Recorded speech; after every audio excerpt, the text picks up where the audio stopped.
Thank you very much, Mr. Chairman. Let me first congratulate you on this, your first day and first hearing Thank you. Of this subcommittee in this Congress, and tell you that we look forward working with you in a nonpartisan fashion in the interests of our country. We see many issues eye to eye, and you and I have gotten along famously in previous Congresses, and look forward to that continuing, despite the fact that you are in the chair. Thank you. Mr. Chairman, although there's a lot of ground to cover in this hearing, focusing on the Middle East as a whole, I would like to focus chiefly on Egypt. First of all, I think what happens in Egypt is absolutely critical and may determine the future of the entire region. And second, because to my deep regret, the Obama administration now appears to be on the verge of a colossal and inexcusable failure to seize this critical moment. So you have a close friend.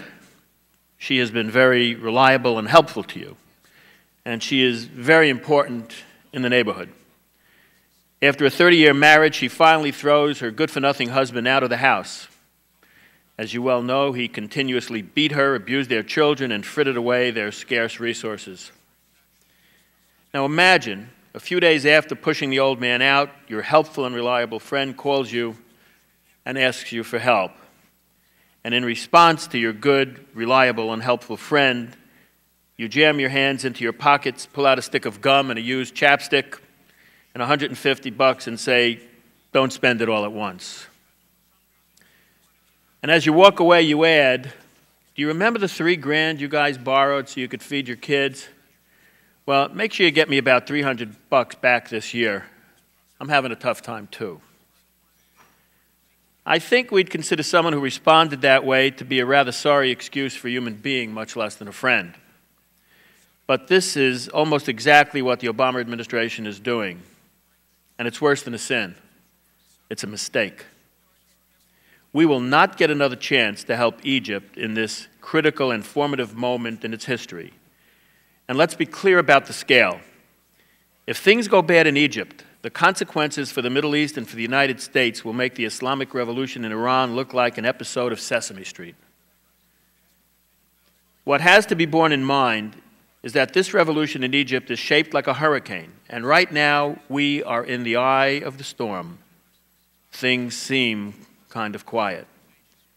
In reality, the back end of the storm is coming, and in a few short months, when expectations come crashing into reality, the great mass of Egyptians are going to discover that they're still impoverished with yet unfulfilled dreams, and they're going to take to the streets again.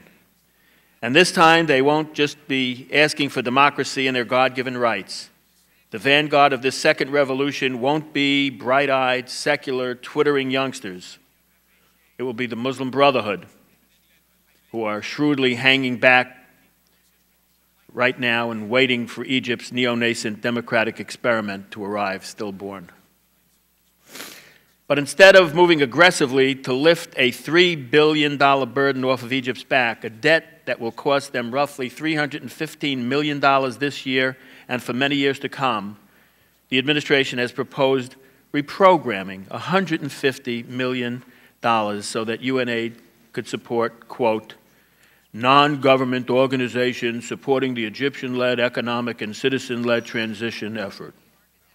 In other words, exactly the same kind of inconsequential programs that USAID has been doing for the past several decades.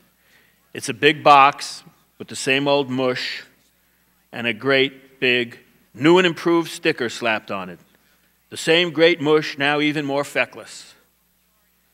USAID has proposed spending $75 million on 3 new economic growth programs that will include, quote, secular-based dialogues for local businesses to encourage local, regional, national, and international trade expansion, and improving the skills and access to finance of entrepreneurs, enterprises, and business owners. This bureaucratic mumbo-jumbo sounds to me like a bunch of seminars in a Holiday Inn. It's the commercial, "I'm not really a global power, but I did stay last night at a Holiday Inn." Egypt has 80 million people and a $500 billion economy. U.S. aid is proposing a bottle of aspirin for a man who needs a heart transplant. Debt relief, by comparison, is big, is fast, is meaningful, and it leverages America's standing as a global leader and a diplomatic powerhouse. American support for debt relief could help encourage European support for debt relief, something the Egyptians are already seeking to the tune from the Europeans of some $9 billion. The Egyptian government's total foreign debt is roughly $30 billion. Instead of us playing small ball at the Holiday Inn, leading a global effort to eliminate the debt accrued by Mubarak's Egypt would show real commitment and real friendship.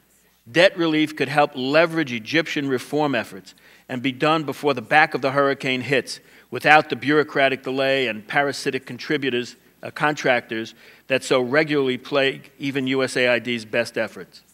Debt relief requires no new outlays from the U.S. Treasury. And best of all, debt relief empowers Egyptians to chart a new course for their country on their own terms, which was the point of their revolution in the first place. I'm told that both Treasury Secretary Geithner and Undersecretary of State Burns have been talking down American debt relief for Egypt. I have a lot of respect for each of these men.